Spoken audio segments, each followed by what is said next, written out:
It's already over. The empire didn't fall in public, it fell in private, and the part nobody was supposed to see just leaked. Stop. Rewind. Because what I'm about to walk you through is not the version you've been fed on every timeline, every podcast, every blurry tabloid recap. This is the part they buried, the part the publicists scrubbed, the part the label lawyers begged you to forget. And before we even get into it, I want you to understand something. I'm not here to gossip. I'm here to lay the receipts on the table one by one. And by the time we're done, you're going to look at Drake's entire $400 million architecture and realize it wasn't an empire. It was a stage set. And Kendrick Lamar didn't just defeat him. He pulled the curtain back while the cameras were still rolling. Now keep your eyes here, because the first detail nobody wants to talk about is the silence. Not the diss, not the streams, the silence. The week after the dust settled, 3 separate brand renewal calls that had been on the calendar for months, got mysteriously rescheduled, then delayed, then paused indefinitely. And if you know how this industry breathes, you already know what paused indefinitely actually means. It means the body is still warm, but the funeral has already been booked. Hold on. Because before I drop the next layer, I need you to understand who Drake was supposed to be in this moment. He wasn't supposed to be the underdog. He wasn't supposed to be sweating. He was supposed to be the boss, the Toronto kid who turned a Degrassi paycheck into a publishing empire, who turned OVO from a hoodie brand into a global lifestyle machine, who turned every guest verse into a Billboard takeover. Drake walked into 2024 holding a hand that looked unbeatable on paper. Master's leverage, a $500 million Universal extension whispered about in every boardroom, sneaker money, liquor money, sports betting money, real estate money stretching from Toronto to Calabasas. The man wasn't an artist anymore, he was a portfolio. And that, right there, is exactly where Kendrick aimed, not at the rapper, at the portfolio. Let me paint this picture for you, because this is where the story gets interesting. Most people think Kendrick won because he had better bars. Cute theory. Wrong. Kendrick won because he understood something Drake forgot. In hip-hop, you don't get rich because you're rich. You get rich because the streets believe you. And the second the streets stop believing, every contract, every endorsement, every stream, every sneaker drop, it all turns into monopoly money. Pretty paper, no purchase power. Kendrick didn't attack Drake's wallet. He attacked the only thing that makes the wallet matter, the belief. Now hold that thought, because I'm about to hit you with something I haven't seen any other channel cover, and I want you to remember where you heard it first. Sources inside the rollout machine, and I'm talking about the actual people who booked the radio spins, not the influencers playing pretend, quietly admit that the triple album drop was never the original plan. The original plan was a single, surgical, prestige release. One album, tight, curated, designed to remind the world that Drake was still the kingmaker. But somewhere between the first leaked snippet and the final pressing, panic set in. The master's retention strategy that Drake's team had been negotiating with Universal hit a wall, because Universal was watching the same internet you were watching. They saw the memes, they saw the streaming dips, they saw the cultural temperature drop. And when a label sees that the artist they're about to hand the keys to is suddenly radioactive in the only demographic that actually buys merch, 18 to 34, urban core, those negotiations don't continue, they freeze. So what did Drake do? He flooded the zone. 3 albums in one night. Iceman, Habibti, Maid of Honour. And every single talking head on every single podcast called it a power move. Power move. Maybe that wasn't a power move. That was a man trying to bury a body with 3 different shovels at the same time. Let me run that back because I want to make sure you caught it. Drake didn't release 3 albums because he was confident. He released 3 albums because one wasn't enough to drown out what Kendrick had already done. And the proof? The numbers don't lie. The conversation didn't shift. The cultural verdict had already been printed. And the only people pretending the triple drop changed anything were the same people who had financial interest in pretending. Now here's where it gets darker. And I want you to really sit with this one. Kendrick, and this is the part the corporate apologists hate, never had to fire a second time. He didn't need a triple album. He didn't need a press run. He didn't need a magazine cover or a Drake-style media blitz, because the moment that hit landed, the entire culture became his promo team. Every barbershop, every cookout, every group chat, every comment section, every Super Bowl rumor mill. Kendrick weaponized something Drake hadn't even noticed was a weapon: community. While Drake was paying for placements, Kendrick was getting free ones from people who weren't even on his payroll. That's not marketing, that's gravity. And speaking of Super Bowl, let's not skip past that, because that moment, that halftime, was supposed to be Drake's, in theory, in vibe, in trajectory. Drake is the global pop crossover machine. Drake is the streaming king.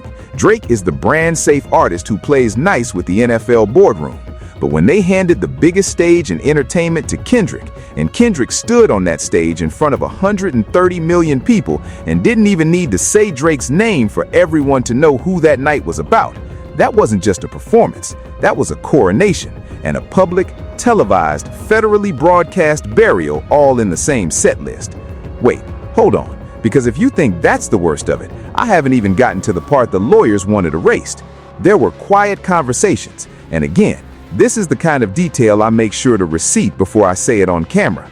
There were quiet conversations inside Drake's legal team about whether the original defamation route they explored against Universal was even survivable in the post-Kendrick environment.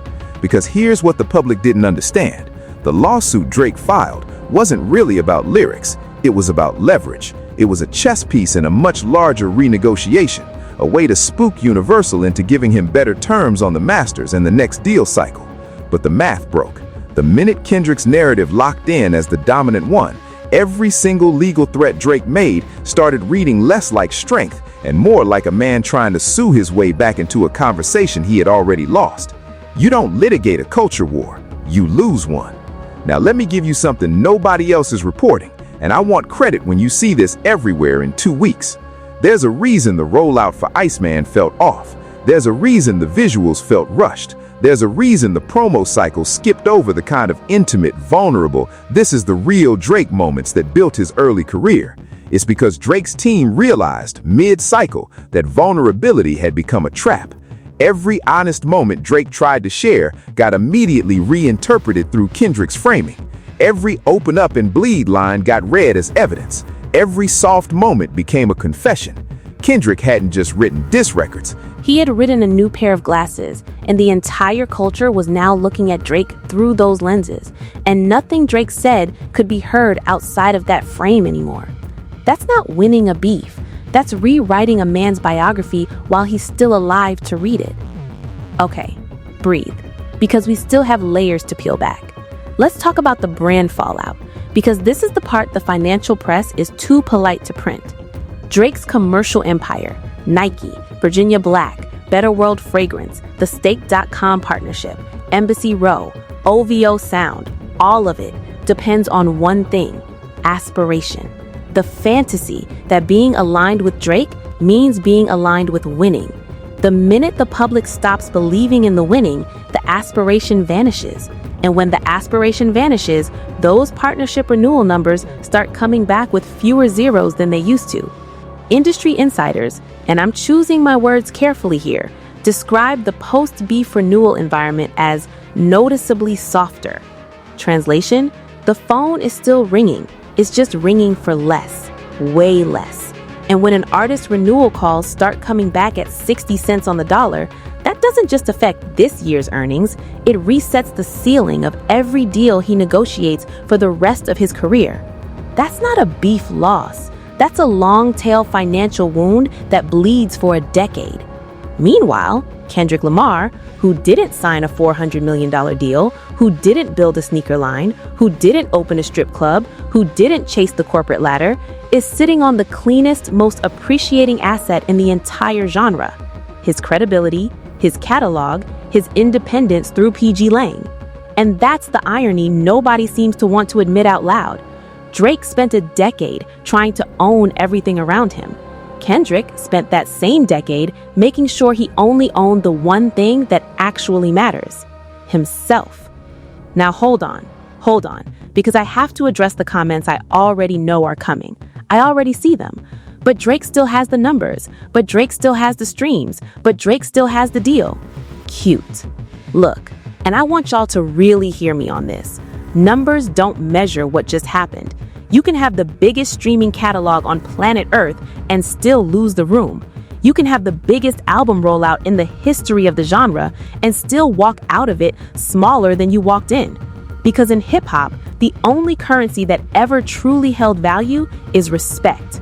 And respect is exactly the asset Kendrick just liquidated from Drake's account in front of God, the FTC, and every kid with a phone.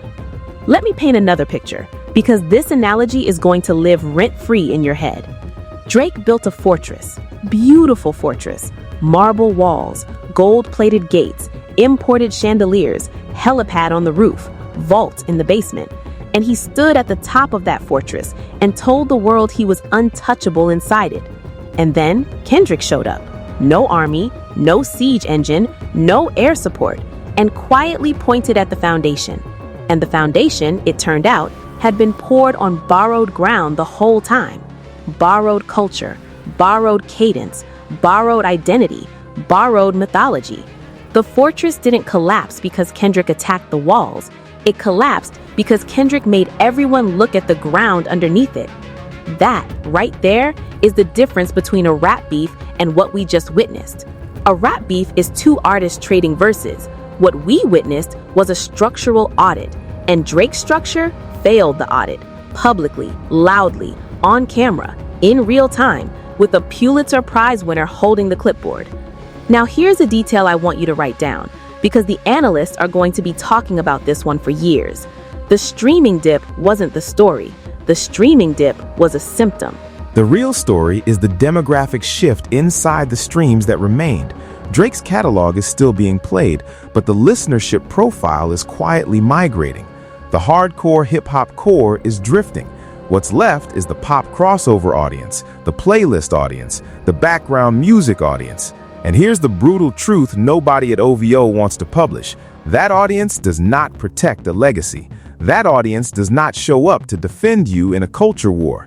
That audience streams your hit, scrolls past your name, and moves on. The army Drake thought he had, it was always a crowd. And the crowd disperses the second the music stops. Wait, stop, because I haven't even told you the most insane part yet. There are whispers, and I want to flag this clearly as developing intel, not confirmed receipts, that conversations have been happening behind closed doors about whether the entire structure of Drake's planned Masters retention play has to be rethought. Not because Drake doesn't want it, because Universal is, quietly, looking at the data and asking the kinds of questions labels only ask when they're preparing to renegotiate from a position of strength. And that, right there, is the single most expensive consequence of losing a beef in the streaming era.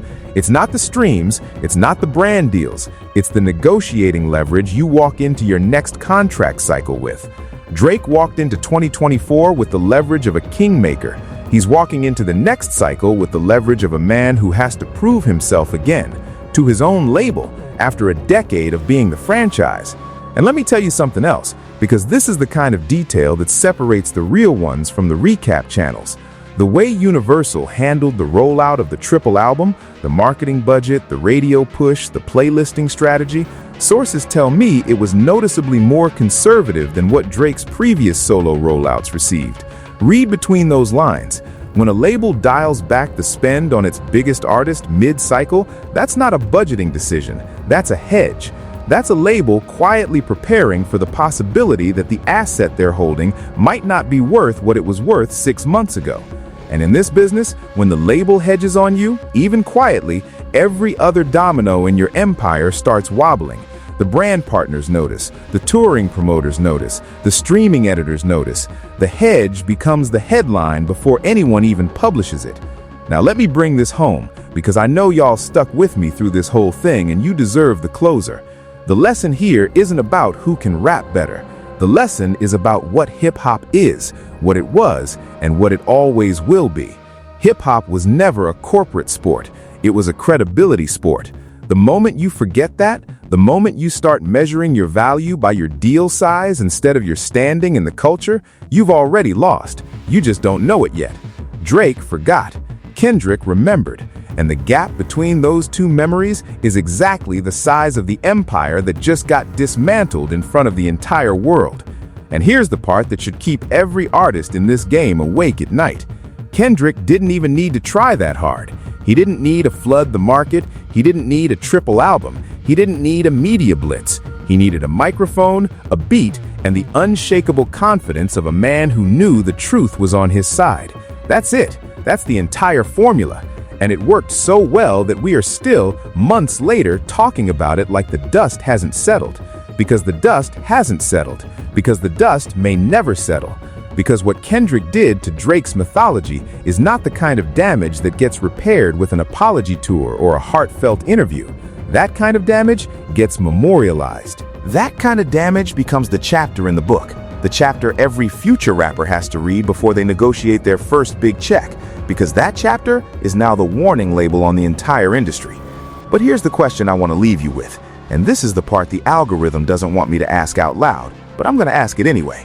If Drake's $400 million empire could be unraveled by 16 bars of truth, what does that say about every other empire in this genre that was built on the same borrowed foundation? Because Drake isn't the only artist who built his castle on someone else's culture. He's just the most expensive example of what happens when the culture finally decides to pull the rug.